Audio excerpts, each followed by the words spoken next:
Hello guys, welcome to my YouTube channel. Share, like and comment and subscribe us for the latest updates. Hello guys, आज पढ़ते हैं standard 8 का 2.4। 2.4 में पहला question कुछ इस हिसाब से है।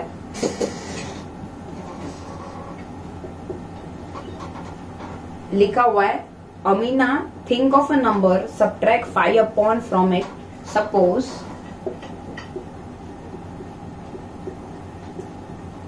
Amina think of a number is x। उसने सोचा सपोज टू बी नंबर वो है x है, उसमें से 5/2 उसने सब्ट्रैक्ट किया। फिर लिखा हुआ है she multiply the result by 8। जो रिजल्ट है वो 8 से मल्टीप्लाई हो गया। Okay, the result is now obtain is 3 time the same number she had thought of. जो रिजल्ट आया वो 3x आया, जो नंबर उसने सोचा था उससे 3 मल्टीप्लीकेशन में आया। मैं अभी ये मल्टीप्लाई कर रही हूँ। 8x minus 8×5=40/2 is equal to 3x। मैं कटिंग कर लेती हूँ, ये 20 हो जाएगा। 8x minus 20 is equal to 3x। 20 इधर चले जाएंगे, 3x इस हिसाब से आ जाएंगे। 8x minus 3x is equal to 20, ये हो जाएंगे 5x। x is equal to 20 divide by 5।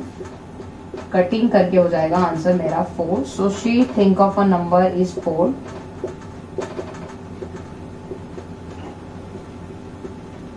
Number is 4। Question number 2 कुछ इस हिसाब से है। लिखा है, a positive number is a 5 times another number supposed to be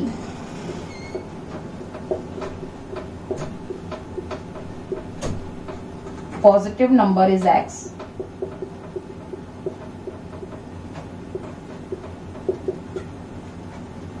उन्होंने लिखा हुआ है वो दूसरी नंबर की कंपैरिजन में 5x है। सो अनदर नंबर इज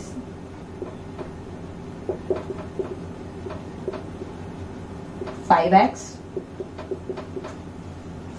आगे लिखा हुआ है, if we add 21 to the both the number, one of the new number become the twice the other. अगर हम लोग दोनों में 21 ऐड कर ले तो मैं यहाँ पे लिख रही हूँ add to both the number.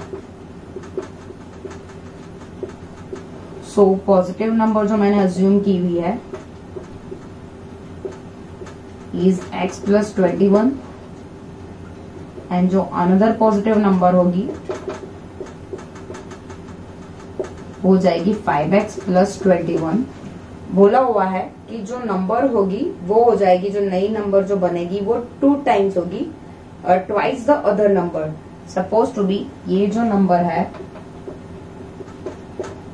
मैं दोनों सामने सामने लिख देती हूँ, ये डबल हो जाएगी तो मैं इसको डबल दे देती हूँ। Okay, so this will B 5x plus 21। मैं अंदर मल्टीप्लाई करूंगी, that will be 2x plus 42। अभी ये इस तरफ चला जाएगा और वो उस तरफ चला जाएगा। 5x minus 2x is equal to 42 minus 21। So 3x is equal to 21। x is equal to 21/3। Cutting करूंगी तो 7 आ जाएगा answer. So my one of the positive number is x, जो 7 हो जाएगी। सेकेंड पॉजिटिव नंबर जो मैंने सोची है वो हो जाएगी 5 मल्टीप्लाई बाय 7, क्योंकि 5x लिखा था। सो वो आंसर आ जानी है 35। क्वेश्चन नंबर 3 देखते हैं। यहाँ पे लिखा हुआ है sum of the digit of a 2 digit number. 2 digit number का मैं पहले कॉन्सेप्ट समझा दूं। 23 जब मैं लिखती हूँ तो इसका मतलब ये हो गया ये 20 है और ये 3 है। सो यहाँ पे बोला है कि ये जो दोनों डिजिट्स है उसका प्लस सपोज टू भी दिया हुआ है। मैं नहीं बोल रही हूँ कि ये डिजिट्स है, ऐसी कोई डिजिट का प्लस दिया हुआ है 9। सो मैं लिखती हूँ suppose ones of that digit is x, tens of that digit is, मैं लिखूंगी दोनों का प्लस दिया हुआ है उन्होंने 9। सो मैं लिख देती हूँ 9 माइनस x क्योंकि दोनों का +9 है। सो अगर मैं दोनों का +9 लेती हूँ और एक को x लेती हूँ तो सपोज भी ये नंबर वो उधर जाएगा तो माइनस हो जाएगा। अभी मैं एक ओरिजिनल नंबर फॉर्म करती हूँ क्योंकि इससे एक नंबर तो फॉर्म होगी, जैसे मैंने 20 और 3 बताई। Original number is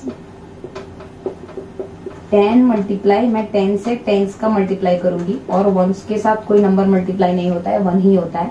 so 90 minus 10x plus x, so ये आ जाएगा 90 minus plus minus, so this will be 9x।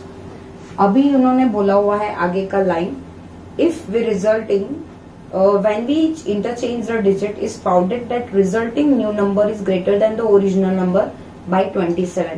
मुझे इंटरचेंज करना है डिजिट को, इंटरचेंजिंग डिजिट्स करनी है, मतलब जो वंस था वो टेंस हो जाएगा, टेंस है वो वंस हो जाएगा। सो मैं न्यू नंबर फॉर्म करती हूँ, 10 मल्टीप्लाई बाई एक्स हो जाएगी और जो वंस है वो अभी ये 9 माइनस एक्स हो जाएगी। 10 माइनस एक्स हो जाएगा 9x प्लस 9। नेक्स्ट लाइन उन्होंने ये बोली हुई है कि जो नया रिजल्टिंग न्यू नंबर होगा वो बड़ा होगा ओरिजिनल की कंपैरिजन में 27। मतलब जो नया नंबर होगा वो बड़ा होगा, नया नंबर बड़ा होगा, मतलब 9x plus 9 is equal to 90 minus 9x। मतलब ये जो नया नंबर आया ये वाला बड़ा होगा। सो वो वाला बड़ा होगा तो मैं उसमें +21 कर लेती हूँ क्योंकि वो बड़ा है। 9x plus 36 is equal to 90 minus 9x, ये उधर आ जाएगा, ये उधर चला जाएगा। 9x plus 9x is equal to 90 minus 36, 18x। 90 minus 36 हो जाएगा 54, x is equal to 54 divide by 8। Cutting करेंगे तो 3 आ जानी है, मेरी आंसर आ गई 3। अभी मुझे डिजिट्स बनानी है, मैं आंसर डाल देती हूँ। Ones is 3, my tens is 9 minus x, that is 9 minus 6, sorry 9 minus 3 is 6। जो नंबर फॉर्म होगी वो हो जाएगी 63, क्योंकि मैं वंस की जगह पे वंस लिखूंगी और टेंस की जगह पे टेंस। सो मेरी नंबर बन गई 63। अब देखते हैं क्वेश्चन नंबर 4। क्वेश्चन नंबर 4 भी कुछ इस हिसाब से सिमिलर है। लिखा है one of the two digits of a 2 digits number is 3 time the other digit. Suppose 1 digit is x, मैं वंस डिजिट x लेती हूं। सो माई tens digit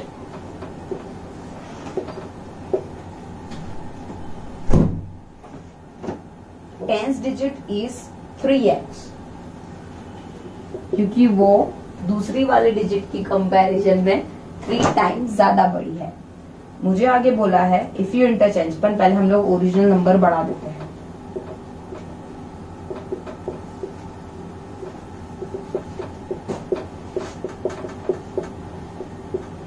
(30x plus x is equal to 31x। अभी interchange करनी है digit, पिछले वाले sums की तरह। मैं अभी डिजिट्स को इंटरचेंज करूंगी तो मेरी जो नई नंबर फॉर्म होगी वो कुछ इस हिसाब से होगी। New number is 10 multiply by x plus 3x, सो वो हो जाएगी 10x प्लस 3x, तो हो जाएगी 13x। आगे पढ़ते हैं। आगे लिखा हुआ है कि if you interchange the digits of a 2 digit number and add the result of number to its original you get 88। मतलब मैं दोनों डिजिट्स का प्लस करूंगी, सो मेरा आंसर आएगा 88। This will be 44x is equal to 88। सो x is equal to 88 divide by 44, जो हो जाएगा 2। So answer is my ones digit is x value है तो मैं x डाल देती हूँ। टेंस डिजिट है तो हो जाएगी 3x, तो 3 मल्टीप्लाई बाई 2 हो जाएगी 6। सो माई नंबर जो फॉर्मिंग होगी वो होगी 62। यहाँ पे आपका नंबर 26 भी आ सकता है अगर if you take 3x as a 1 and x as a tens. It's up to you what you take, but my answer is 62। Question number 5 पढ़ते हैं। क्वेश्चन नंबर 5 लिखा हुआ है कि शोबोज mother's present age is 6 times शोबोज present age. Suppose मुझे शोबोज का प्रेजेंट एज ही नहीं पता है तो मम्मी का कैसे बताओ, तो मैं लिख देती हूँ suppose Shobo's present age is x, Shobo's mother age उन्होंने लिखी हुई है Shobo's mother age is 6 times, तो मैं लिख देती हूँ 6x। आगे लाइन पढ़ता है, लिखा हुआ Shobo's age 5 years from now will be 1/3 of his mother's present age. मैं शोबो की 5 years के बाद की एज बता देती हूँ। 5 years after Shobo's age is x + 5। Shobo की एज ये हो जाएगी। सो आगे लिखा हुआ है Shobo's age 5 years from now will be x + 5, उसकी जो एज है वो हो जाएगी 1/3 of his mother's age. 1/3 of his mother's age, उसकी मदर की एज ये है। मैं कटिंग कर लेती हूँ तो ये हो जाएगा 2x, x उधर चला जाएगा तो वो हो जाएगा 2x - x = 5। So x = 5. That means my answer is that Shobho's age is x = 5 year and Shobho's mother age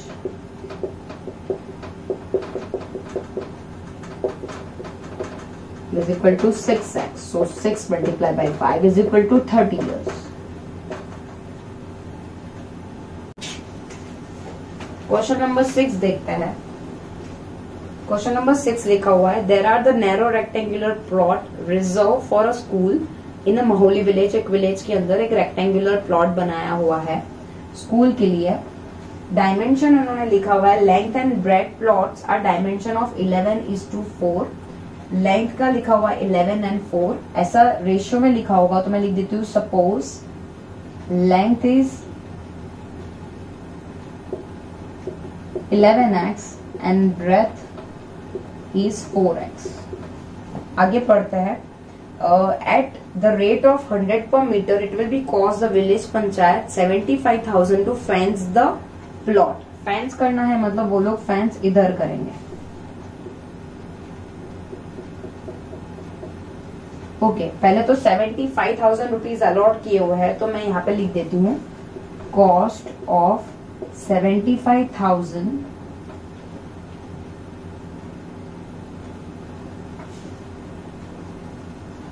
sorry मैं लिख दूँ cost of 100 for fencing is equal to 1 metre. 1 metre के एरिया को फेंस करने के लिए इतना रुपया लगेगा। सो कॉस्ट ऑफ स्कूल ने दिया हुआ है that is of 75,000। 75,000 for fencing is equal to question mark, मतलब कितने मीटर्स का फेंसिंग लगेगा। 75,000 इसके साथ मल्टीप्लाई में जाएगा, 100 नीचे डिवाइड में जाएगा। सो मैं कटिंग कर लेती हूँ। सो आएगा 750 मीटर, मतलब this will be my parameter. Total इतना एरिया लगा होगा। So parameter of rectangle is equal to 2 × L + B। ये था 750, 2 × 11x + 4x। 750 is equal to 2 × 15x। 750 × 30x। 30 इसकी तरफ चला जाएगा तो वो डिवाइड हो जाएगा। सो x is equal to 25। So my x value is 25। Answer लिखते हैं length is 25 centimetre and breadth is 11 multiply by x करना पड़ेगा आपको। 11 मल्टीप्लाई बाई 25 सो हो जाएगा centimetre. This will be your 5। Then है 4x। So 4 multiplied by 25 that is of 100 centimeter। Question number 7 देखते हैं। Husbands buy the 2 kind of a clothes material for the school uniform। School uniform बनाने के लिए shirt का और trousers का अलग अलग मटेरियल बाय किया हुआ है। जो शर्ट का मटेरियल है वो 50 रुपीज पर मीटर है और जो ट्राउजर्स है, मैं यहाँ पे ट्राउजर्स और शर्ट बना देती हूँ।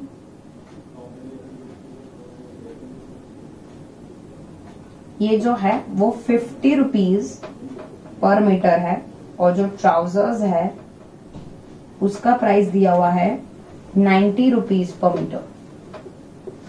ओके, उसको जो ट्राउजर्स है उसकी कंपैरिजन में 2 मीटर ट्राउजर का कपड़ा लगेगा, 2 मीटर लगेगा। मैं पूरा स्टेटमेंट पहले पढ़ लेती हूँ। For every 2 metre of a trouser material ही buy the 3 metre for the shirt. मतलब जब ये 2 मीटर का बाय करेगा तब उसको ये लगेगा 3 मीटर। सो दैट मीन्स इसका हो जाएगा उसका 3x और इसका हो जाएगा 2x। सो मैं यहाँ पे लिख देती हूँ suppose shirt material length is equal to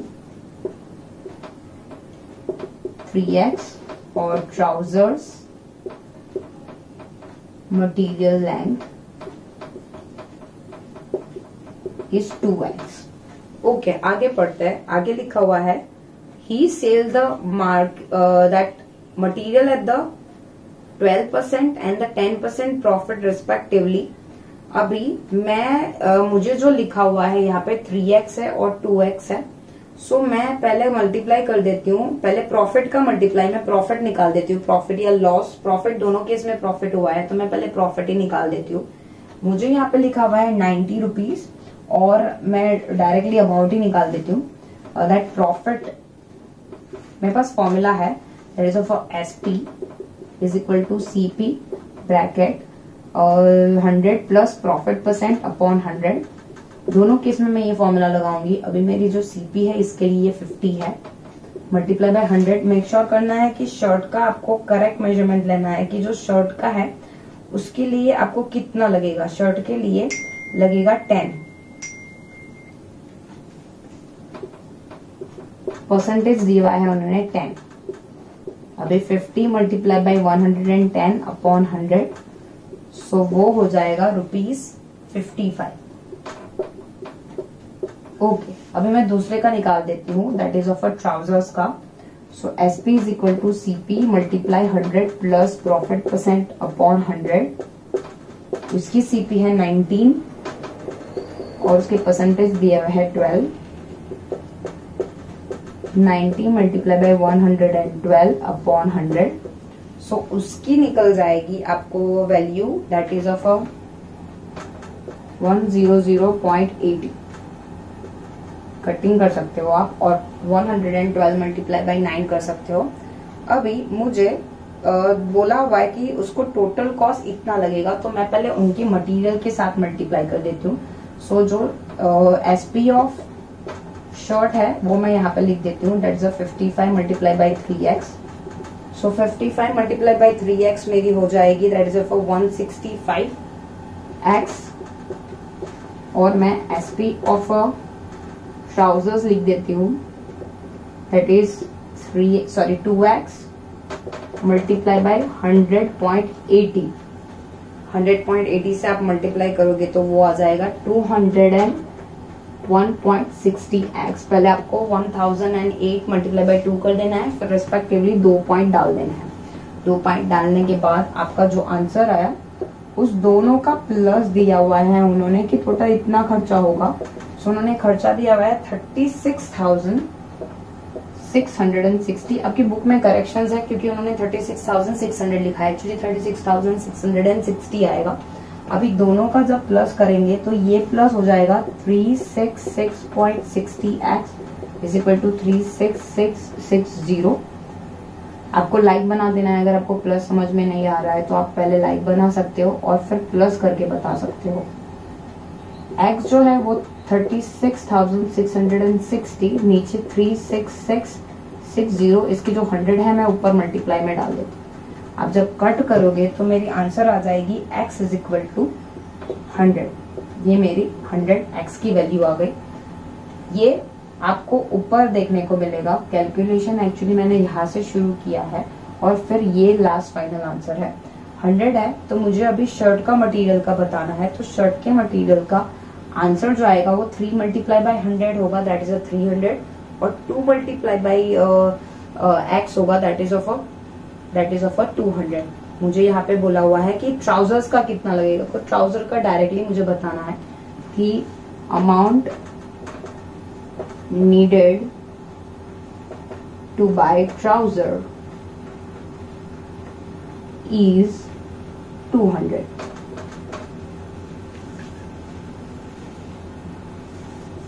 question number 8 देखते हैं। क्वेश्चन नंबर 8 ऐसे है कि half a herd of a deer are grazing in the field, 3/4 of the remaining are playing in nearby, the rest 9 are drinking from the pond. पहले तो ये सब क्या है क्या पता।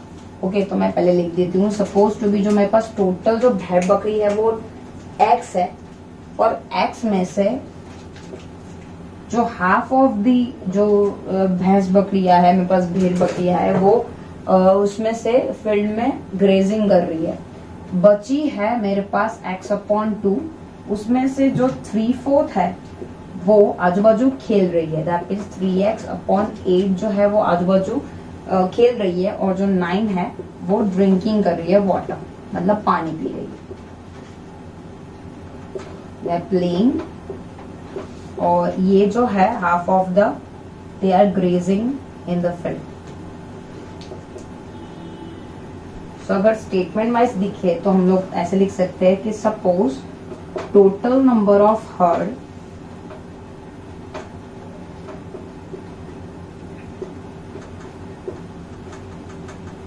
is x, number of a herd grazing is equal to x/2, number of a herd laying is equal to 3x/8, number of a herd drinking water is equal to 9। अभी सबका प्लस कर देना है, that is x plus x/2 plus 3x/8 plus 9। सबकी सब जो है, sorry तीनों का प्लस कर देना है, वो सबकी सब है वो x बराबर होगी। अभी मैं पूरे का एलसीएम ले लेती हूँ। पूरे का एलसीएम 8 आना है, क्योंकि 8 ही है नीचे बचा हुआ, सो मैं यहाँ पे 4 डाल देती हूँ। यहाँ पे 1, यहाँ पे 8, यहाँ पे 8। अब देखोगे तो 4x plus 3x plus 72 is equal to 8x हो जाएगा। ये पूरे में नीचे 8 आ जाएगा, 8 आ जाएगा, जो मैं कैंसिल आउट कर दूंगी कि दोनों की इक्वल टू के साइड पे सेम है। So this will be 7x plus 72 is equal to 8x। 7x उधर चला जाएगा। मुझे वही पता करना है कि टोटल भेड़ बकरियां होगी कितनी। So x is equal to 72। So my number of herd total number of herd is equal to 72।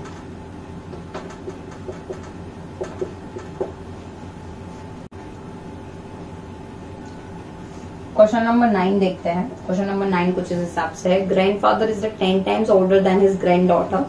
Suppose granddaughter तो पता नहीं है, सो मैं लिखती हूँ suppose the granddaughter's age is, grand daughter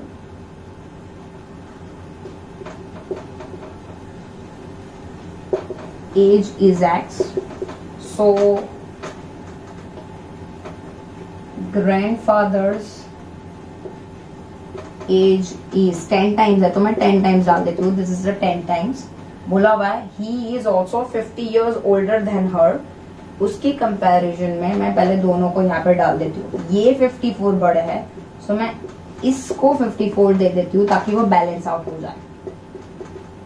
अभी x मैं यहाँ डाल दूंगी, सो हो जाएगा 9x is equal to 54। x is equal to 54 divide by 9, 6. So that means answer is that granddaughter's age is 6 years. Grandfather age is 60 years. Question number 10 देखते हैं। Question number 10 कुछ इस हिसाब से लिखा हुआ है। Aman's age is 3 times his son's age. Son की एज पता नहीं है, तो मैं लिखती हूँ suppose Aman son's age is x। Aman's age is 3 times, उसकी कंपैरिजन में 3 टाइम्स है। अमन के सन की कंपैरिजन में पापा की एज 3 टाइम्स है।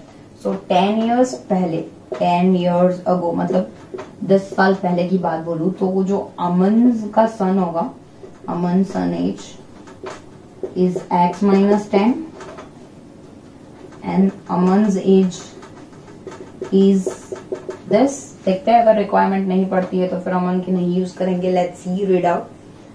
10 years ago he was 5 times his son age. बोला हुआ है 10 साल पहले मैं दोनों को सामने सामने लिख देती हूँ.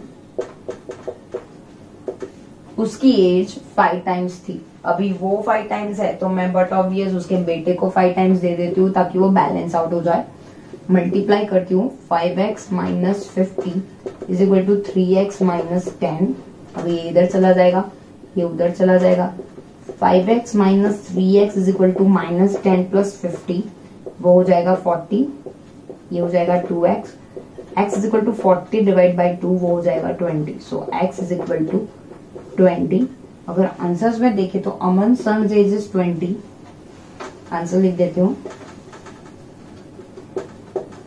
Aman son age is 20 year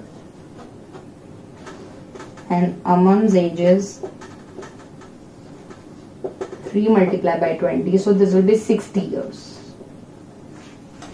Thank you for watching.